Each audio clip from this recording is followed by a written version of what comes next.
Hello and welcome to the fourth quarter earnings conference call for Amphenol Corporation. Following today's presentation, there will be a formal question and answer session. Until then, all lines will remain in a listen-only mode. At the request of the company, today's conference is being recorded. If anyone has any objections, you may disconnect at this time. I would now like to introduce today's conference host, Mr. Craig Lampo. Sir, you may begin. Good afternoon, everyone. This is Craig Lampo, Amphenol's CFO, and I'm here together with Adam Norwood, our CEO. We would like to welcome you to our fourth quarter 2020 conference call. Our fourth quarter and full year 2020 results were released this morning. I will provide some financial commentary, and then Adam will give an overview of the business as well as current trends. Then we will take questions. As a reminder, during the call, we may refer to certain non-GAAP financial measures and may make certain forward-looking statements, so please refer to the relevant disclosures in our press release for further information. The company closed the fourth quarter with record sales of $2,426 million and record GAAP and adjusted diluted EPS of $1.15 and $1.13 respectively. Sales are up 13% in U.S. dollars and up 11% in local currencies and organically compared to the fourth quarter of 2019. Sequentially, sales are up 4% in U.S. dollars and 3% in local currencies and organically. Breaking down sales into our two segments, the interconnect business, which comprised 96% of our sales, was up 14% in U.S. dollars and 11% in local currencies compared to the fourth quarter of last year.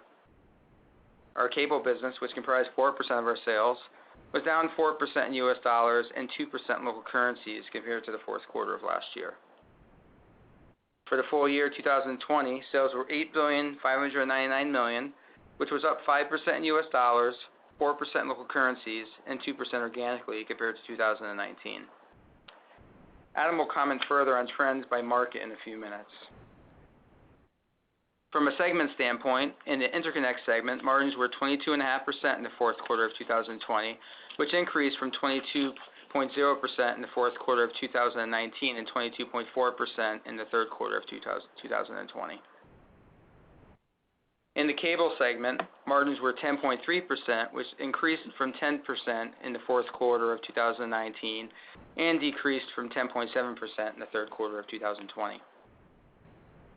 For the full year 2020, adjusted operating income was $1,650 million, which was slightly up from 2019 and resulted in a full year 2020 adjusted operating margin of 19.2% compared to 20% in 2019. This 80 basis point decline reflects the challenges and resulting impacts related to the COVID-19 pandemic, primarily in the first half of the year.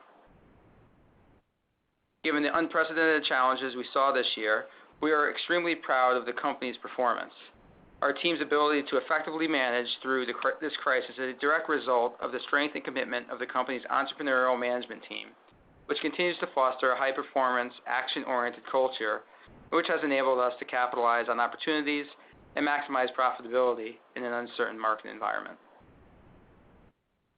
The company's GAAP effective tax rate for the fourth quarter was 21.7%, which compared to 20.3% in the fourth quarter of 2019.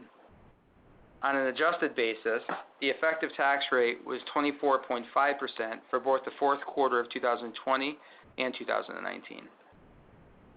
For the full year, the company's GAAP effective tax rate for 2020 and 2019 was 20.5% and 20.2% respectively. On an adjusted basis, the effective tax rate for both the full year 2020 and 2019 was 24.5%. On a GAAP basis, diluted EPS increased by 12% to $1.15 in the fourth quarter compared to $1.03 in the prior year period. Adjusted diluted EPS increased by 15% to $1.13 in the fourth quarter of 2020 from 98 cents in the fourth quarter of 2019. For the full year, GAAP diluted EPS was $3.91, a 4% increase from 2019 GAAP diluted EPS of $3.75. Adjusted diluted EPS was $3.74 for $3.74 for 2020, which was unchanged compared to 2019. This was a strong performance considering the significant challenges and related incremental costs resulting from the pandemic. Orders for the quarter were $2,512 million, which was up 14% compared to the fourth quarter of 2019, and up 10% sequentially, resulting in a book-to-bill ratio of 1.04 to 1. The company continues to be an excellent generator of cash. We are proud that operating and free cash flow for both the fourth quarter and full year 2020 were all records for the company. Cash flow from operations was a strong $441 million in the fourth quarter, or 124% of net income. Net of capital spending, our free cash flow was $371 million, or 104% of net income. Cash flow from operations for the full year was $1,592 million, or approximately 132% of net income, and net of capital spending, our free cash flow for 2020 was $1,328 million, or 110% of net income. From a working capital standpoint, inventory days, days sales outstanding, and payable days were 79, 72, and 61 days respectively, all within our normal range. During the quarter, the company repurchased 1.5 million shares of common stock for approximately $182 million under the $2 billion open market stock repurchase plan, bringing total repurchases for the year to 6 million shares or $641 million. Total debt at December 31st was $3.9 billion, and net debt at the end of the year was $2.1 billion. Total liquidity at the end of the quarter was $4.2 billion, which included total cash and short-term investments on hand of $1.7 billion, plus the availability under our credit facilities. Fourth quarter and full year 2020 EBITDA was approximately $600 million and $2 billion respectively, and at December 31st of 2020, our net leverage ratio was 1.1 times. Lastly, the company announced a 2-for-1 stock split, which will be effective as of March 4th of 2021. I will now turn it back to Adam, who will provide some commentary and current trends. Well, Craig, thank you very much, and I'd like to extend my welcome to everyone here on the phone today, and I hope it's not too late to wish everybody a Happy New Year as we're still here in the month of January. First, I just want to express my hope that all of you on the call here today, that you, your family, your friends and colleagues are all staying safe and healthy throughout the pandemic. I'm going to highlight our achievements in the fourth quarter and the full year. As Craig mentioned, I'll discuss our trends and progress across our served markets. I'll then make some comments on our outlook for the first quarter, and then, of course, we'll have time at the end for questions. Now, with respect to the fourth quarter, and amidst what has no doubt been an unprecedented and volatile year, I'm truly proud that we finished 2020 with record sales and adjusted earnings per share in the fourth quarter, both of which were significantly above our guidance. Sales grew 13% in U.S. dollars and 11% organically, reaching a new record, $2,426 billion. This organic growth, which was very strong, was driven by growth in mobile devices, industrial, and automotive end markets in particular. The company booked a record of $2,512 million in orders in the fourth quarter, and that's a strong book-to-bill of 104 to 1. Despite continuing to face some operational challenges related to the ongoing pandemic, adjusted operating margins were strong in the quarter, reaching 20.6%, a 10 basis point increase from third quarter levels and 60 basis points from prior year. Craig already highlighted the operating and free cash flow of the company, very strong at $441 and $371 million respectively in the fourth quarter, both just excellent reflections of the quality of the company's earnings. I just want to say with this fourth quarter how proud I am of our team around the world.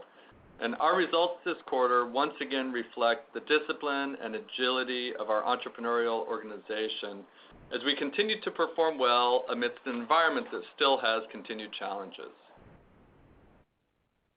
Our small acquisition team was also very busy in the fourth quarter and here in the last few weeks of January. As we announced on December 9th, we're very pleased to have signed an agreement to acquire MTS Systems, a leading supplier of advanced test systems, motion simulators, and precision sensors for $58.50 a share. The MTS acquisition continues to be subject to MTS shareholder approval, certain regulatory approvals, as well as customary closing conditions. In addition, last week we announced that we had entered into an agreement with Illinois Toolworks, under which ITW will acquire MTS's test and simulation segment following the closing of our acquisition of MTS. The sale is also subject to certain regulatory approvals and other customary closing conditions. We continue to expect that both the acquisition of MTS as well as the follow-on sale of the test and simulation business to ITW will both occur approximately in the middle of 2021. I can just say that we've long been attracted by the outstanding technology and deep entrepreneurial culture of MTS Sensors and look forward to welcoming this wonderful team of people into the Amphenol family. This acquisition, which is highly complementary to our current sensor offering, represents a further broadening of our high-technology sensor offering to customers across the automotive, industrial, military, and commercial air industries. We expect the addition of MTS Sensors to add approximately $350 million in revenues and to generate approximately 10 cents per share of earnings accretion in the first year post-closing. Now, here in the last few weeks of January, we're also pleased to have closed 2 additional acquisitions of outstanding entrepreneurial companies, which we purchased for a combined price of $160 million. First, Positronic is a provider of high reliability, harsh environment connectors for customers primarily in the military aerospace, IT datacom, and industrial markets. Based in Springfield, Missouri, and with also operations in France, India, and Singapore, and with annual sales of approximately $80 million, Positronic represents a great addition to our harsh environment product offering. Next, LCAB, which is based in Poland, is a manufacturer of cable assemblies and related interconnect products, primarily serving the industrial market, and with annual sales of approximately $55 million. What I'm very pleased by is that both Positronic and LCAB are private, family-owned companies with rich histories, leading technologies, and excellent positions with customers in their target markets. As we welcome the outstanding Positronic and LCAB teams to the Amphenol family, and as we look forward to eventually welcoming the talented MTS Sensors organization in the coming months, we remain confident that our acquisition program will continue to create great value for Amphenol. Our ability to identify and execute upon acquisitions and successfully bring these new companies into Amphenol remains a core competitive advantage for the company. Now, if we just look back on 2020 and some of the highlights from the year, despite the many challenges we all faced in 2020, from both a personal and a professional standpoint, Amphenol's dedicated entrepreneurial team performed just incredibly well. And I just could not be more proud of our performance this year. Sales reached a record $8.6 billion, growing 5% in US dollars and 2% organically, and actually surpassed our pre-pandemic outlook that we had given back a year ago.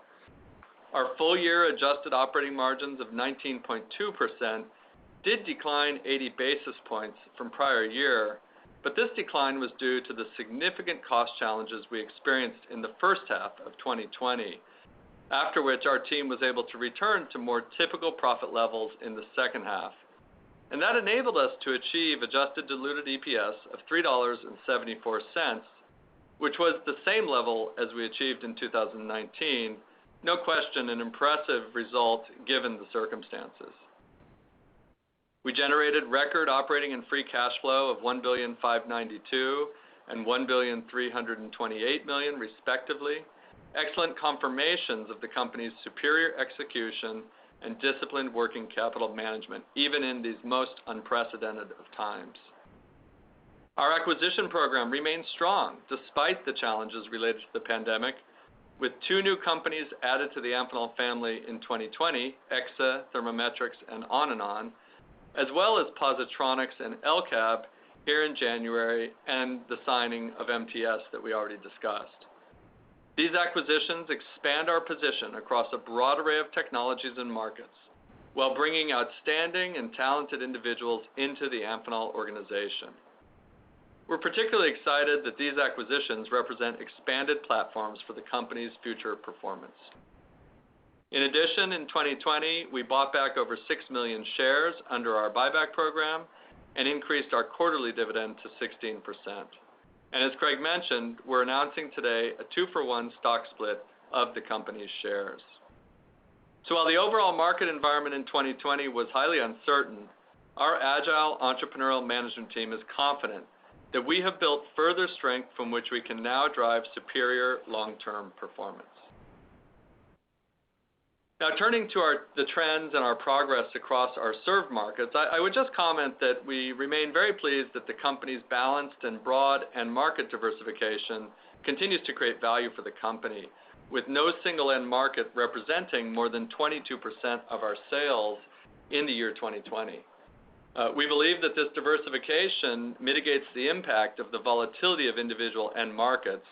That was particularly important here in 2020, but while also exposing us to leading technologies wherever they may arise across the electronics industry. The military market represented 11% of our sales in the fourth quarter and 12% of our sales for the full year. Sales in the quarter grew modestly from prior year, increasing by approximately 1% in the fourth quarter, with growth in naval, space, and avionics applications offset in part by moderations in ground vehicles, rotorcraft, and airframe. Sequentially, our sales increased as we had expected coming into the quarter by 3%.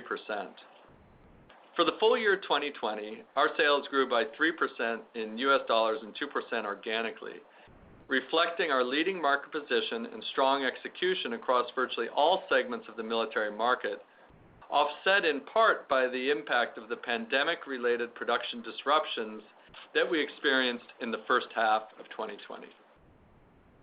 Looking ahead, we expect sales in the first quarter to decrease modestly from these fourth quarter levels. I just want to say that our organization working in the military market has worked long and hard for many years to strengthen our broad technology position while increasing our capacity to serve customers across all segments of this important market. Our performance in 2020, especially given the many disruptions related to the pandemic, is a great reflection of the results of those efforts. Given the ongoing and favorable military spending environment, our team continues to solidify our leadership position by ensuring that we execute on the demands of our customers by supporting the many next-generation technologies that are required for modern military hardware. The commercial air market represented 2% of our sales in the fourth quarter and 3% of our sales for the full year. Not surprisingly, fourth quarter sales were down significantly, reducing by approximately 50%, as the commercial air market continued to experience unprecedented declines in demand for new aircraft due to the pandemic-related disruptions to the global travel industry. Sequentially, our sales were a little bit better than expected, declining 10% from the third quarter, and for the full year 2020, sales declined by 34%, reflecting that significant impact of the pandemic on travel and aircraft production. Looking into the first quarter of 2021, we expect a sequential moderation in sales from these levels. Look, there's no doubt that these are difficult times for the entire travel industry, which is seriously impacting the market for commercial airplanes. Nevertheless, our team, who's just been so resilient over the course of this year, remains committed to leveraging the company's strong technology position across a wide array of aircraft platforms, as well as next-generation systems that are integrated into those airplanes. And we remain well positioned when this market ultimately returns to growth. The industrial market represented 22% of our sales in the quarter and in the full year 2020. Our sales in this market significantly exceeded expectations that we had coming into the quarter, increased by a very strong 29% in US dollars and 24% organically from prior year. This robust growth was driven especially by the battery and electric vehicle, instrumentation, heavy equipment, factory automation, and medical segments of the industrial market. On a sequential basis, sales increased by 4% from the third quarter.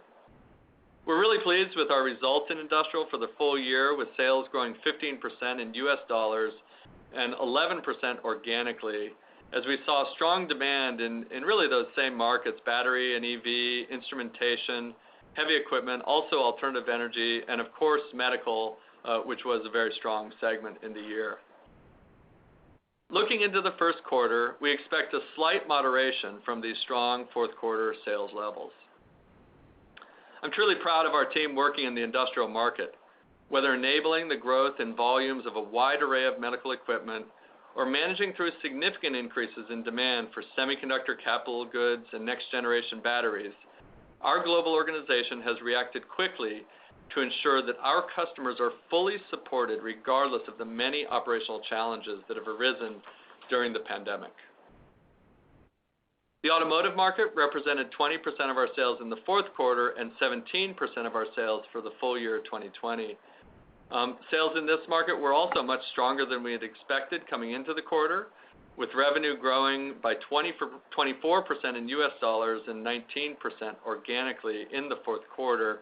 And that was really driven by broad-based growth across all geographies in the automotive market.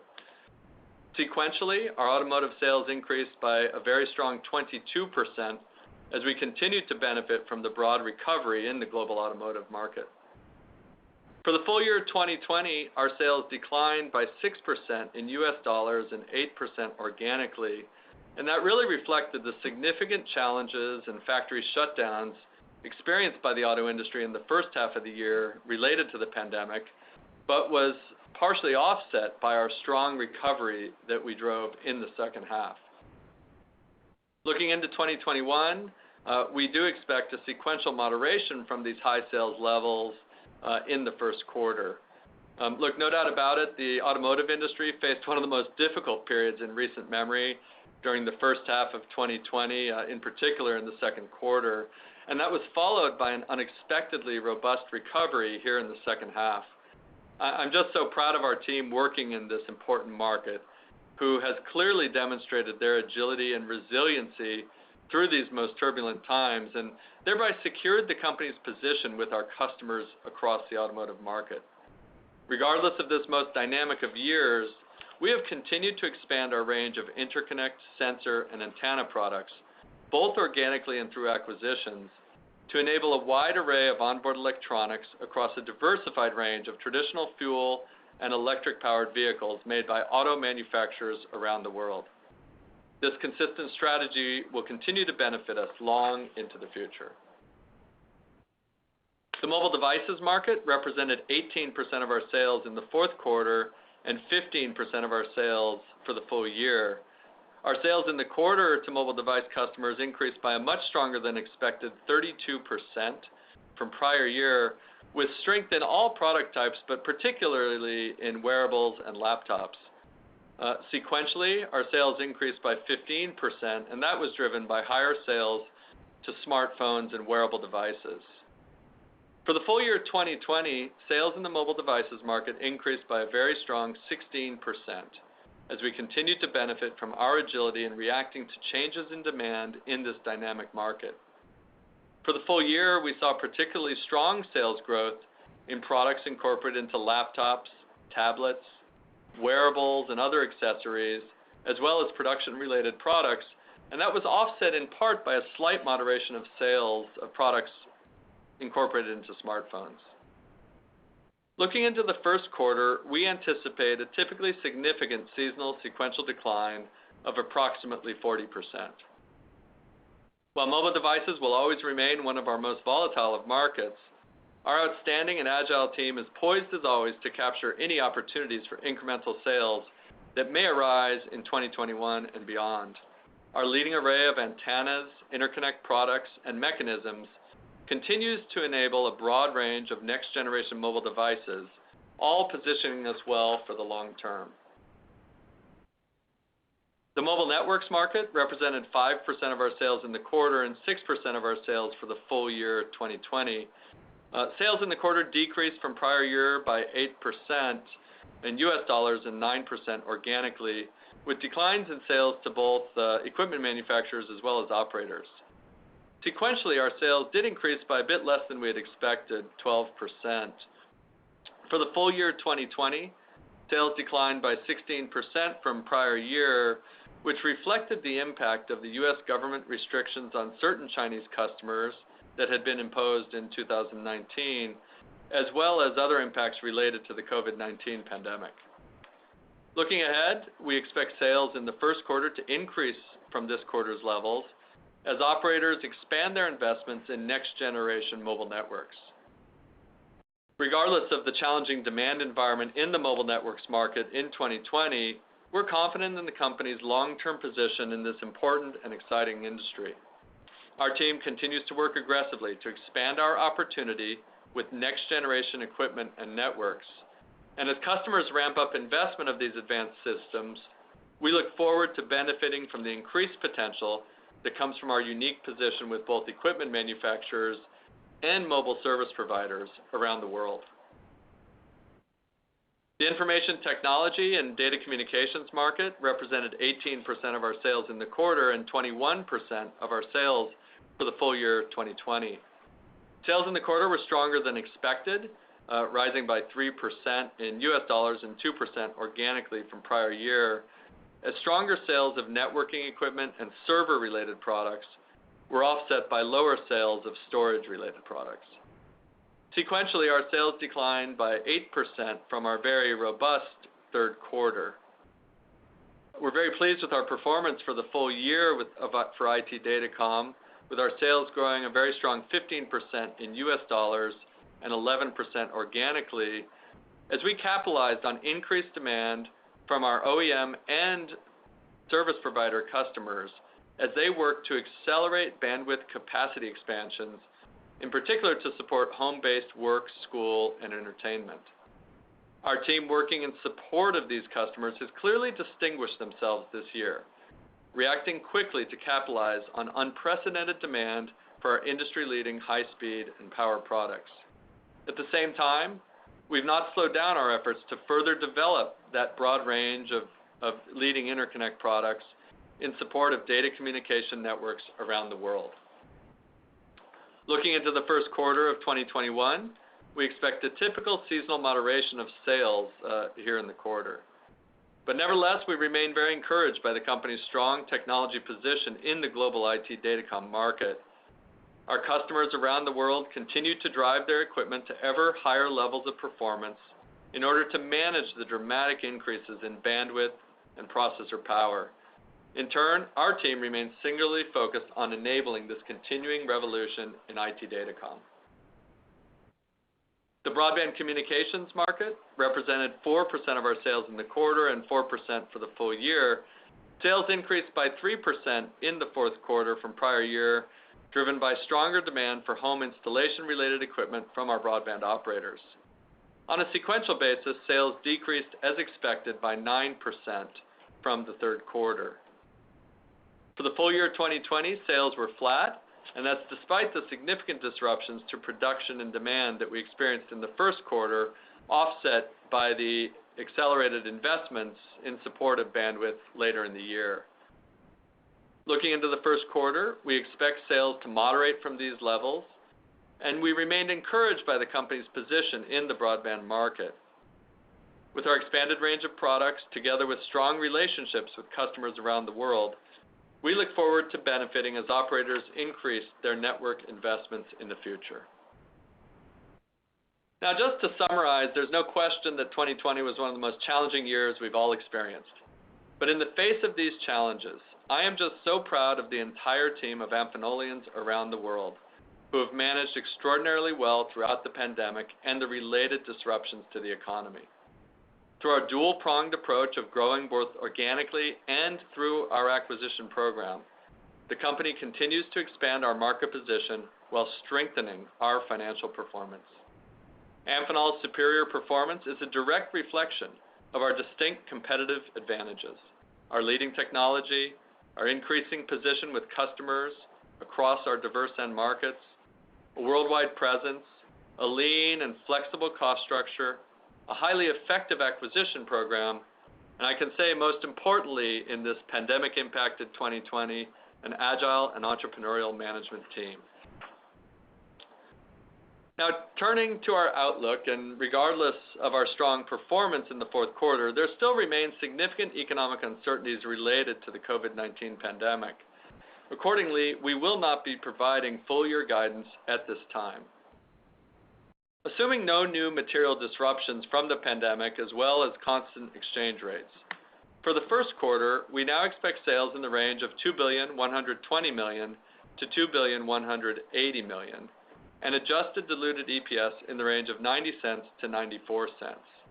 I would just note that on a post-split basis, this adjusted diluted EPS guidance would be 45 cents to 47 cents.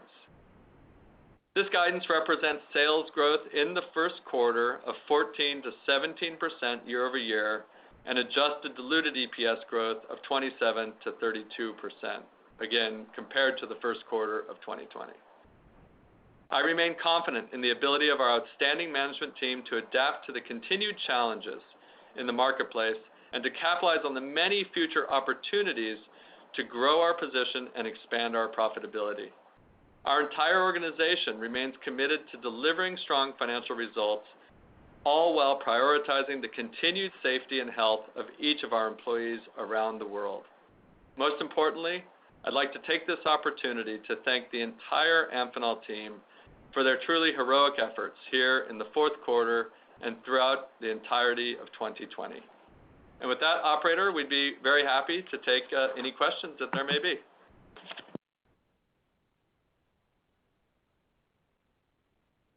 Thank you. The question and answer session will now begin. Please be reminded that questioners are only allowed to ask one question. Our first question is from Mark Delaney of Goldman Sachs. Much for taking the question. I was hoping to better understand the orders that the company reported and the strong book-to-bill 1.04.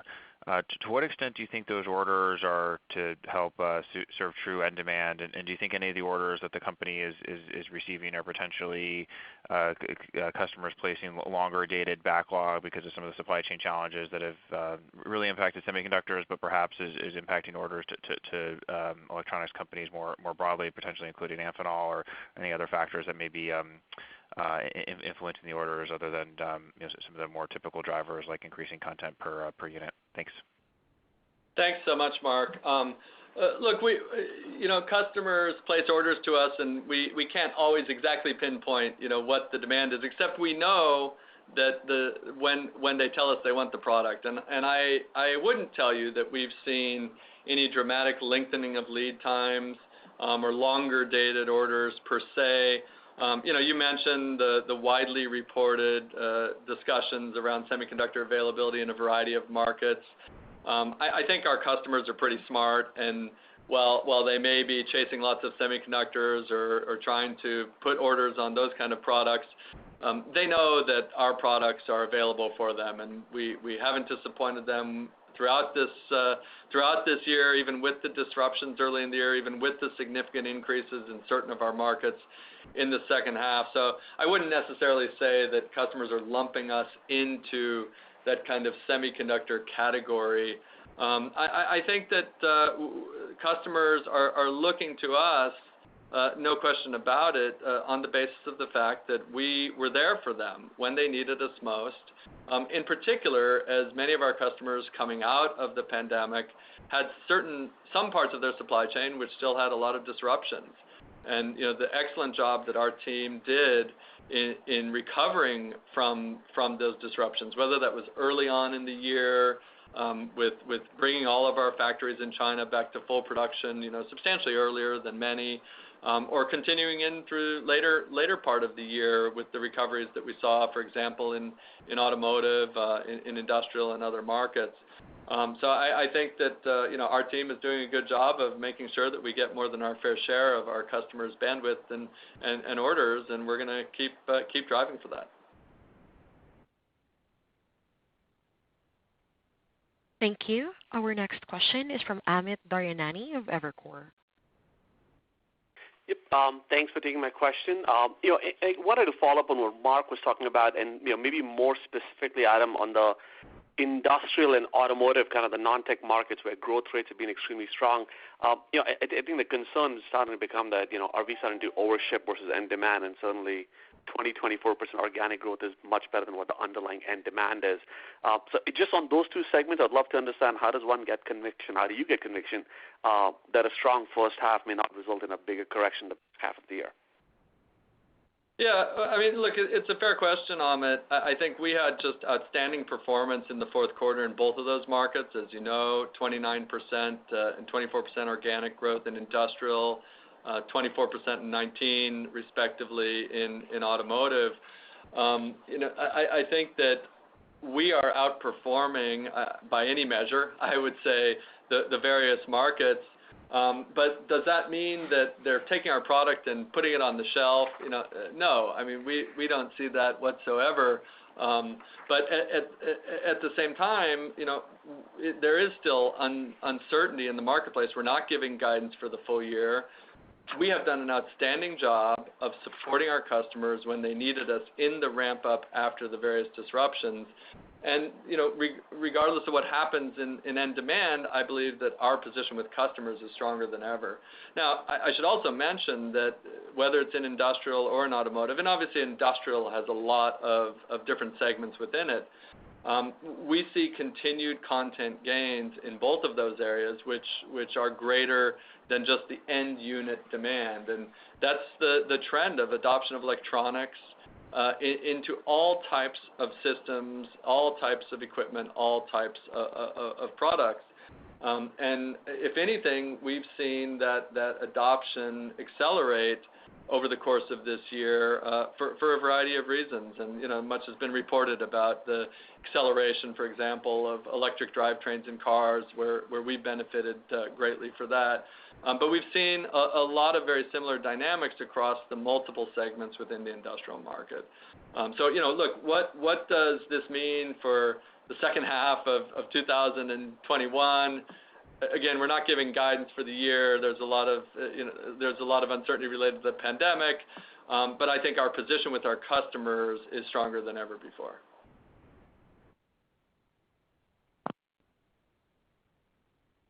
Thank you. Our next question is from Joe Giordano from Cowen. Hey guys, good afternoon. Hello, Joe. Hey, so there's a lot of debate in auto, like longer term, about like what applications that need to be hardwired versus when wireless is most appropriate. I mean, I know your portfolio seems to be intentionally structured to benefit kind of no matter what the answer to that question is or that trend is. But can you talk about how you think that plays out? What are your customers thinking? Like, is there like a limitation on what can be wireless? Yeah, I mean, without getting into too deep of a technical discussion here, I think you already kind of answered the question as I would answer it, which is we're agnostic. The fact is we're a significant supplier of interconnect products, antennas, and sensors into the automotive market. And to the extent that there's next generation developments, new architectures in the car that create a kind of an open field to help enable that's always been a benefit for Amphenol in the long term. And so I would expect the same, that to the extent that things become, how you say it, less wired or more wired, more wireless, the fact that we're a manufacturer of interconnect antennas and sensors positions us very well regardless of what that outcome is.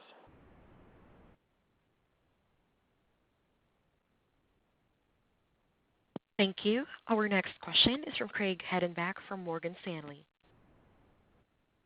Yes, thank you. Adam, can you just touch on or follow up on the MTS acquisition? I mean, pretty unique in terms of size of a business that you're acquiring here, and also maybe expand on just, you talk about some of the complementary nature, kind of what it does to your portfolio as you go out in time.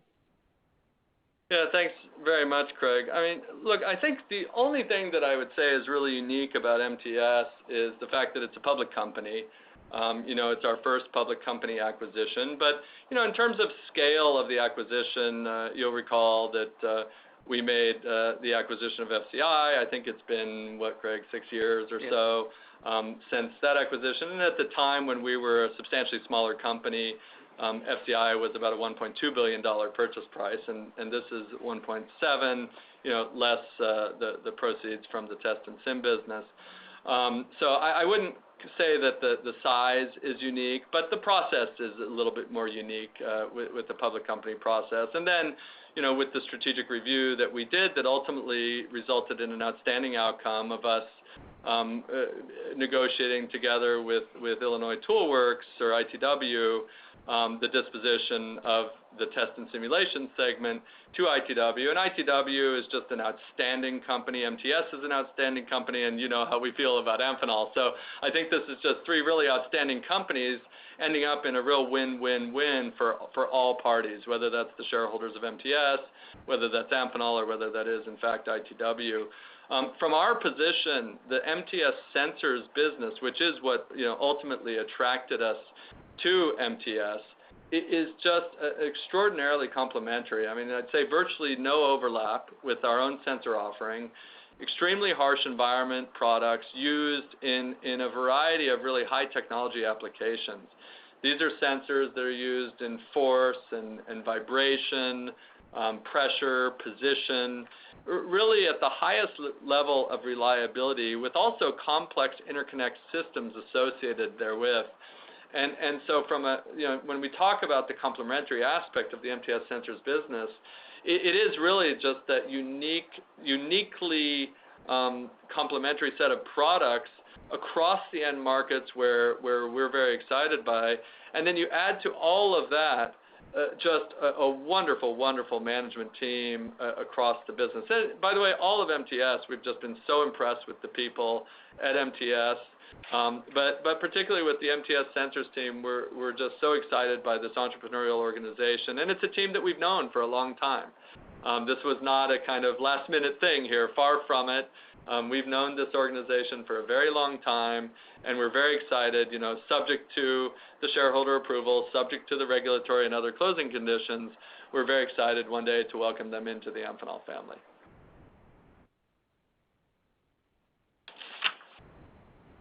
Thank you. Our next question is from Samik Chatterjee from JP Morgan.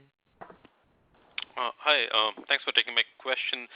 Adam, I wanted to use the last question here on MTS as an excuse to ask you about cable products. I mean, I think you didn't want to be in the test business, and that led to the decision of selling that MTS asset to ITW. I mean, on the same lines, how should I think about the longer-term reasons to be in cable products and solutions, which you report as a separate segment? I can see kind of the margins are quite a bit below your other segments, and we haven't seen strong growth for a while here. So what's the longer-term opportunity? How does it fit in with the rest of the business, or do you see it as a core part of your portfolio overall? Yeah, so I mean, the simple answer to you said it at the end. Do we see it as a core part of our portfolio? For sure, and it's very different than the situation with MTS. In the case of MTS, we were drawn to MTS because of the sensor business. We were impressed, by the way, very impressed with the team and with the business of test and simulation, but it's a different business for us, really categorically different, and that was why we talked about having a strategic review, and in the end, I think a great outcome for all parties with the agreed sale to ITW. In the case of our cable products are an integral part of an interconnect system that is used in particular for getting high-speed bandwidth to customers and to companies. And what we've said all along is, yes, the cable product segment may underperform from an operating margin perspective, for the moment. We don't want to be in the business of picking the winners and losers of how people and companies are going to get internet connectivity to their homes, to their businesses, to their universities, to their governments. We want to be betting really on every possible way of doing that. And thus, our position with the cable operators, with the MSOs, is a very important strategic position for Amphenol. And that importance, by the way, carries over into our interconnect segment. where the strength that we have, the reputation that we have, our ability to service, these service providers as opposed to OEMs, has been a fabulous value to the rest of the company, in particular as we've seen other markets move more towards a service provider market. And let me just give you an example of that. You take the IT datacom market, which traditionally we were selling products that go just directly to equipment manufacturers. Well, as I think everybody on the call knows, over the recent 5 or more years, maybe even a little bit more than half a decade, we've seen increasing strength and increasing demand from web service providers. How you work with a service provider is very, very different than how you work with an OEM who ultimately is making a piece of equipment in a factory. And our experience in the cable products has been invaluable to our team in making sure that we can react to the demand and the volatility of the demand that is really endemic in any service provider business. When I look at our results this year, in particular in IT Datacom, where we did see extremely strong demand from service providers, our ability to react on a moment's notice, the mindset of that is a mindset that we developed, that we incubated originally in our cable business. And I think that that's just a great reflection of the broad value that we see in that business beyond just the fact that, it does have today a little bit lower margins. It's a much smaller piece of our business than it once was, but it's still an important part of Amphenol's strategy.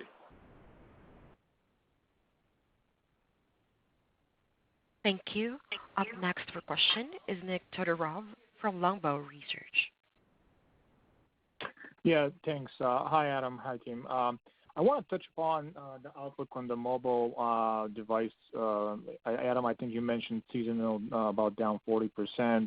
Can you maybe give us a little bit more color? Because as we're looking at the data points, smartphone sales are strong, PC sales remain strong, as well as all the and other consumer electronics. So maybe can you talk, what are you seeing that the first quarter is going to be more seasonal than anything else? Thank you. Yeah, well, thanks very much, Nick. I think this is not an abnormal guidance that we see. Look, we had very, very strong performance in mobile devices this year. We came into the year with an expectation of the market being flat. I will tell you, we didn't give guidance at the time, but had you asked me at the end of Q1 what would mobile devices be for the year, I probably would have thought it'd be even down given the disruptions that we saw in the first quarter to our China facilities. And, the vast majority, if not all, of our mobile device production is really in China, and all of those factories were shut down, as you know, for the better part of 3 weeks due to the early stage of the coronavirus. And then our team just did an unbelievable job of reacting to the strength in the market. And, the strength this year, while, there was, on a sequential basis in the fourth quarter, strength in smartphones, where we really saw a lot of strength this year was maybe not surprisingly in devices that are needed by people when they're working, when they're learning, when they're being entertained at home. So things like laptops, things like tablets. We saw a lot of strength in wearables. I know, a lot of people got on health kicks, and maybe, these wearables can be very useful there. A lot of strength in, things that go in your ears, hearable devices, as we call them, and probably because you have a lot of people doing work and school from home, and they might have other people in the same house, and they want to have some privacy. Whatever the reason is, there was just a great amount of strength, and our team was able to react to quite unexpected demand. So as you go into the first quarter, I think that, we would expect normally some relaxation of that demand. Look, anecdotally, I tried to buy Christmas presents for my wife and my daughter of a computer because they both have really old computers, and I totally failed as a father and a husband, and they each got their present. One got it about a month late, and the other one still hasn't gotten hers.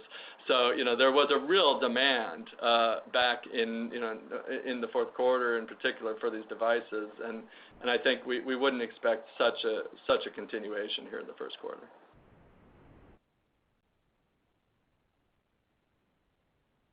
Thank you. Up next for questions would be Luke Young from Baird. Good afternoon, everyone. My question, I was wondering about the company's ability to, I guess you could say, cross-pollinate between the strength that you cited in industrial as it relates to batteries and electric vehicles and your core auto business. I guess I'm wondering, does that sort of two-pronged approach open additional doors for Amphenol?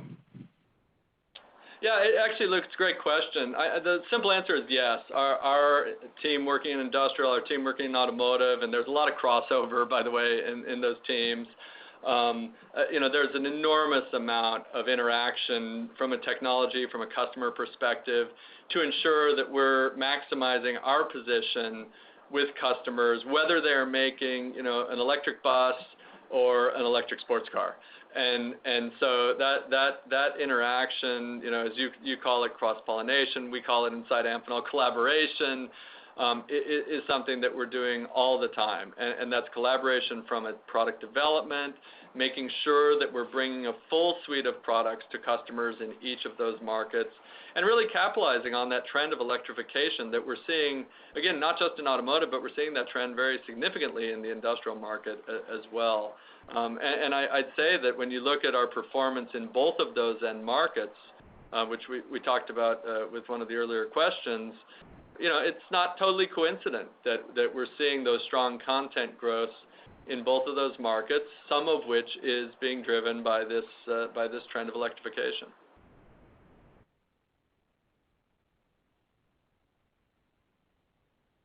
Thank you.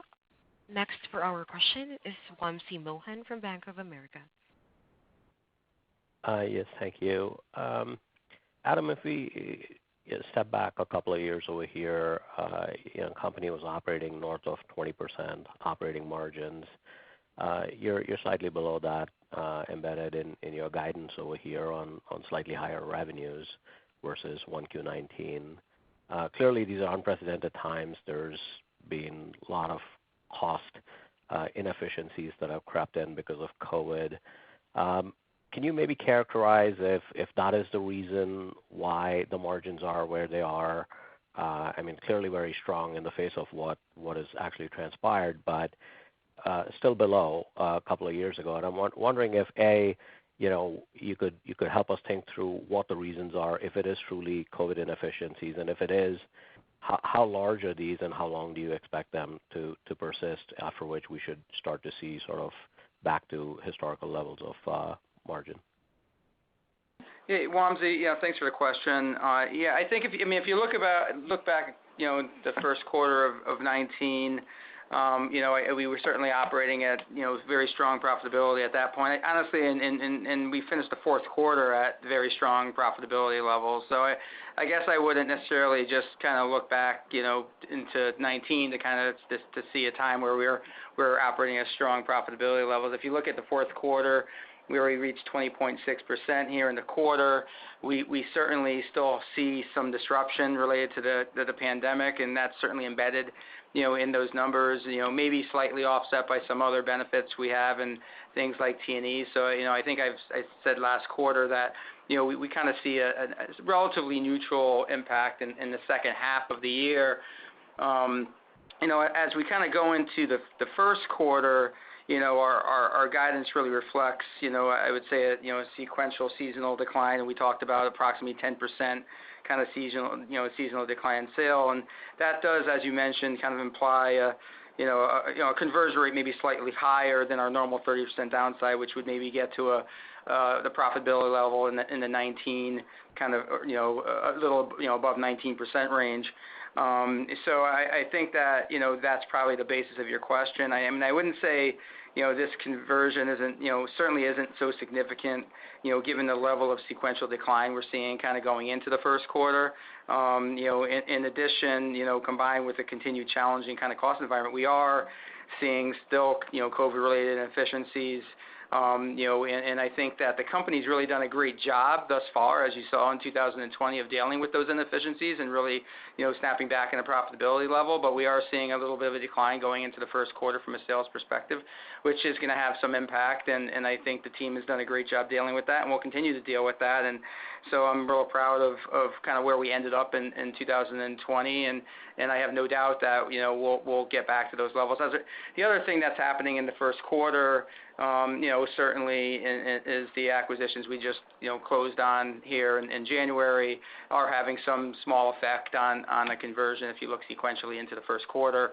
And the ones we did in 2019, certainly haven't made necessarily the progress that maybe we would have expected in 2020 for very understandable reasons, I think, with dealing with the pandemic during 2020. So I think there's a few reasons, but all in all, we're real happy with where we are with profitability. Certainly, in the second half here of 2020, and to be quite honest, even in the first half, given the challenges we had, and certainly, we are really confident that as we go into 2021, you'll see those levels snap back to normal levels once COVID is behind us.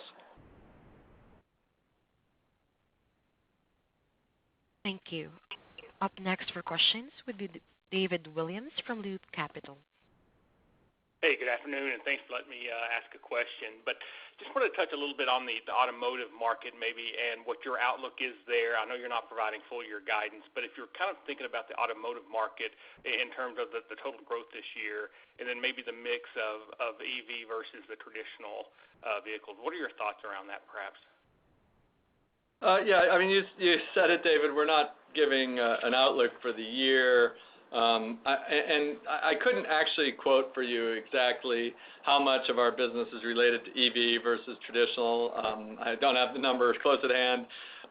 But what I can tell you is that we're seeing higher growth from EV applications over the last several years. And so, EVs definitely represent a higher proportion today than they did a year ago, 2 years ago, and 3 years ago. And we would expect in the coming year or two for that trend to continue.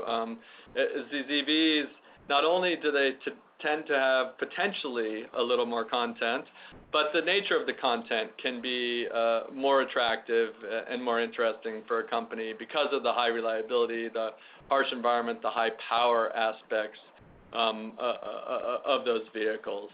So look, we'll see how the year progresses. We're not giving, again, guidance, but we have seen good strength in EV, and we would expect to see that going forward.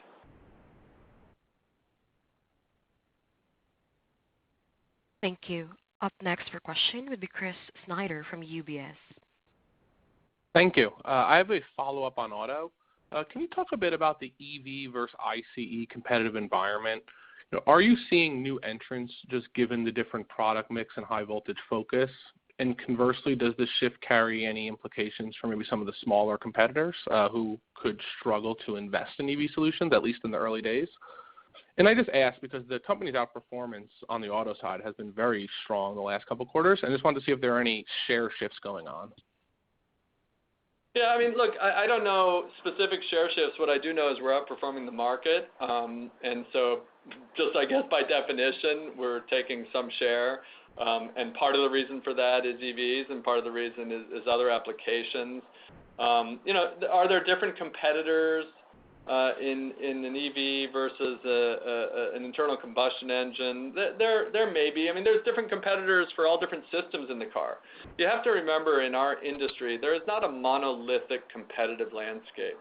There are obviously some companies that are publicly traded and well-known, which are excellent companies, but there's a whole diaspora of competition in the interconnect industry, and each application may have a different landscape of competitors than the application before it.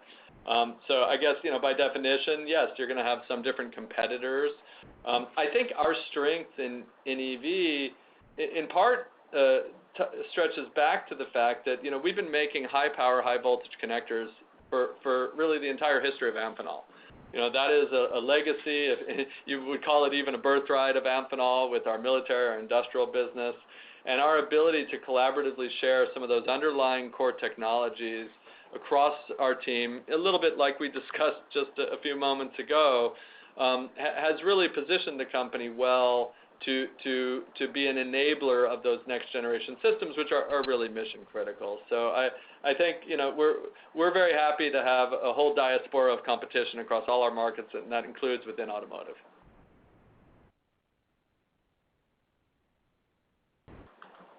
Thank you. Our next question is from Stephen Fox from Fox Advisors.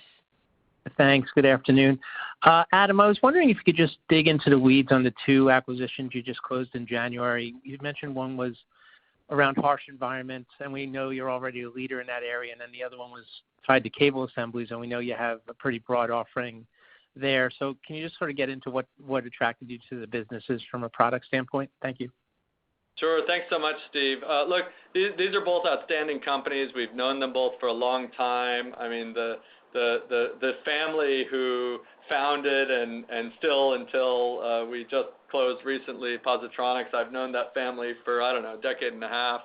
I mean, it's an outstanding company, Positronics. Just a real marquee brand in the interconnect industry, known for harsh environment, in particular board level, power connectors and some data connectors.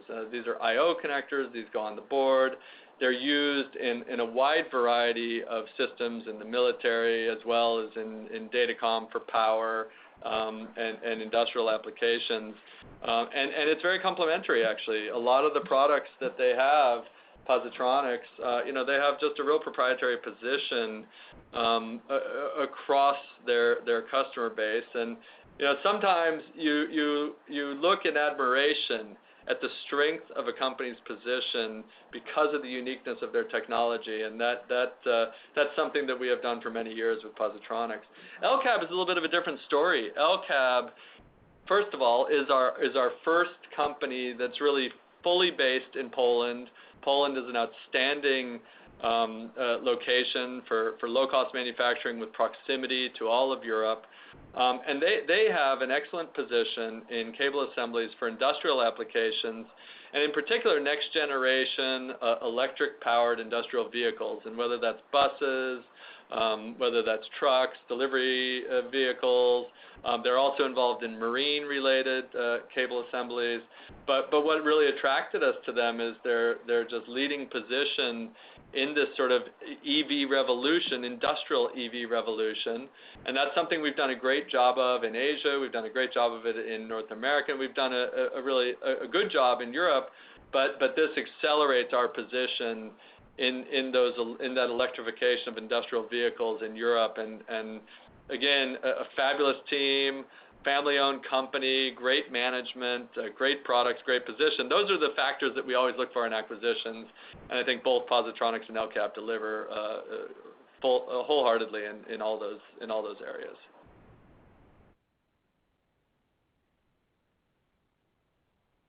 Thank you. Our next question is from Joseph Spak from RBC Capital Markets. Thank you very much. Adam, you mentioned battery factories a couple of times, and there likely need to be trillions of dollars of capex spent to build terawatts of capacity, not only for electric vehicles, but storage and other uses. So it's probably one of the faster growing market opportunities out there. Is there anything you could tell us about Amphenol's opportunity and positioning in that market, and are there some regional differences? Because I think a lot of the capacity right now is in Asia, but there probably needs to be factories built all over the globe. Yeah, I think maybe it might have conflated a little bit, Joe. I think what I talked about was battery and EV and factory automation, but not necessarily together. But the fact is, you raise a very good point, which is for sure, whenever you have a massive build-out of factories, be that for batteries, where there's a lot of automation, next generation vehicles, whatever. And we've seen a lot of build out of factories. By the way, semiconductor factories as well. You've seen the strength that we've had in instrumentation. Our position in factory automation and instrumentation, test equipment and otherwise, interconnect for all of those, puts us in a very strong position to benefit from the expansion of these facilities. But when we talk about our sales of industrial products into battery applications, it's really actual interconnect sensors that get integrated into these high technology, high voltage battery systems, both to allow the signal of the battery, the power to come in and out of the battery, and also the control systems for these batteries, which is a wonderful opportunity where there's a lot of kind of interconnect and sensor applications where you're selling to customers just a complete solution to allow them to manage these batteries and thereby get more efficiency and safety out of them once they're integrated into vehicles.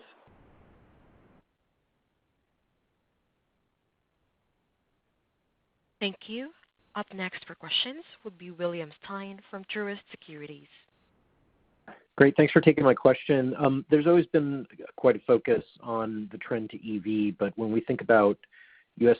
federal energy policy, it looks like there's perhaps a shift in the works to favor more renewables versus carbon-based.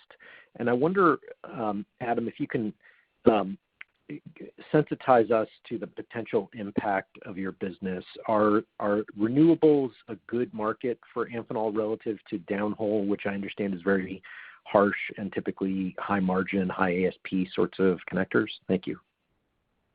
Yeah, I mean, look, we're agnostic, Will, to whatever that may be. If it's traditional oil and gas versus renewables versus all that's related to renewables, the battery storage that Joe just asked about, and otherwise, we're really agnostic. I mean, if you look, as an example, last quarter, we had last quarter strong growth in alternative energy, and that was offset by relatively strong decline in oil and gas. And I think that's a good indication of the value and the strength of the diversified position that we have really across all areas of whether that be power generation, power consumption, power storage.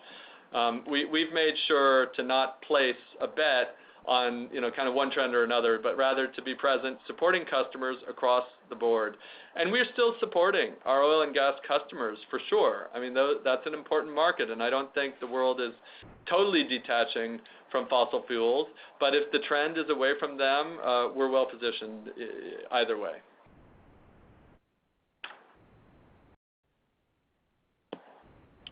Thank you. Our next question is from Jim Suva from Citigroup. Thank you very much. Adam and Craig, you've seen a lot of success with your company in automotive. It used to be about 5% of the company, now it's 20% of the company. Is most of that success coming from like the infotainment in the cabin, the safety along the bumper, or the batteries in it, or the electronic motors? I'm just trying to see because there's some big trends that are going on. I'm trying to see where has been the most part of your strength in automotive. Well, Jim, thank you very much. I think you listed a lot of them. I mean, the fact is, if I look over the long term, and you've followed us for a very long time, and so you have a great sense of the arc of the progress of our automotive business over these many years. We started out in automotive many, many years ago as the innovator of airbag connectors, and that was kind of our first thing we did, and we're talking a long time ago. I think the first airbag was like in 1990 or something like that. So we're talking a 30-year time period, and over time we developed into interconnect products for satellite radio and GPS and other infotainment. We built through acquisitions and other and organic means presence in emissions control and engine control, other electronics. And essentially, as the car adopted new electronic systems, we were positioning ourselves either organically or through acquisition to participate in those next generation systems. Our growth in automotive was never a question of kind of taking someone else's business that was a legacy business. Rather, it was positioning ourselves as these new systems were developed to be there for customers, for tier ones, for tier twos, whomever. And I think that's been very successful over all these years. We believe there's still a lot more potential left in our automotive business. The growth in content in the car is really outstanding, and we're not the only one to talk about that. in many ways, to me, a car is becoming kind of a data center on wheels. It's becoming an electric powertrain on wheels. I mean, you name it. And each of those new systems, many of which you mentioned, are contributors to the growth of the company. But what I wouldn't say is that any of them are disproportionate to our long-term success in that market. I think it's been actually a relatively balanced contribution to that long-term success that in particular we've seen over really the last decade.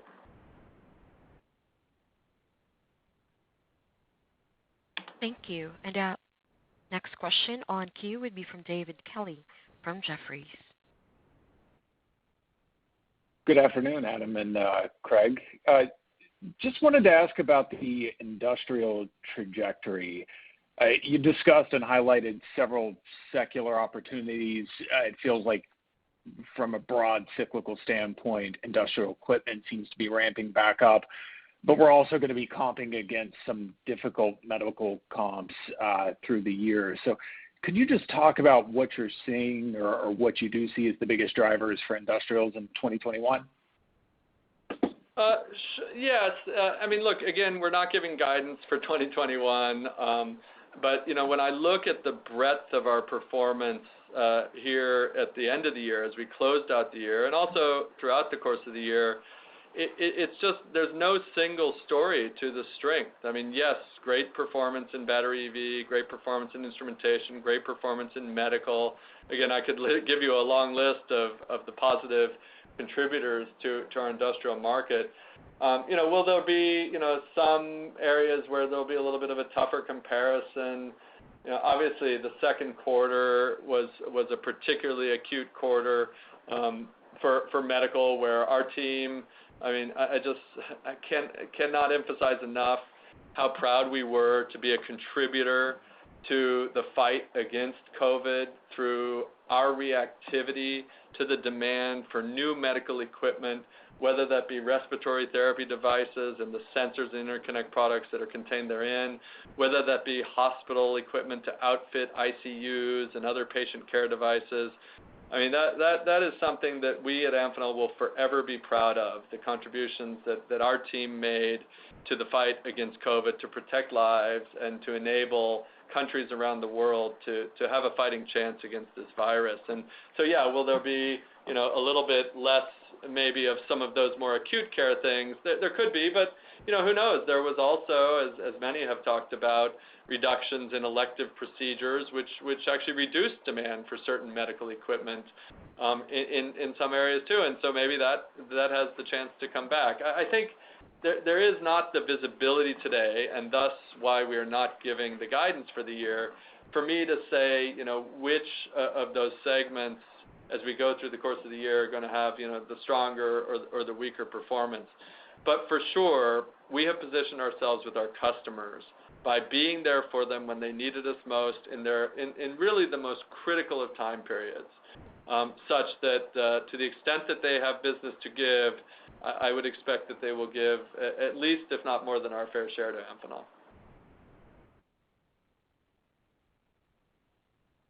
Thank you. As of this time, we don't have any further questions on queue. I'll turn the call back to Mr. Lampo for his closing remarks. Well, this will be Mr. Norwitt for one last remark here. And listen, thank you all for all of your great interest in the company. We really appreciate everybody's support through this 2020. We know this was not an easy year for all of you, working from home and, cooped up and not being able to come visit us, for example. And we for sure, Craig and I, the two of us, no doubt about it, look forward to the day where we get to meet you in person again, host you here in our modest headquarters in Wallingford, Connecticut, where we are today. And we look forward to great success and wish you all good health as we continue into 2021. Thank you so much. Thank you. Thank you for attending today's conference, and have a nice day.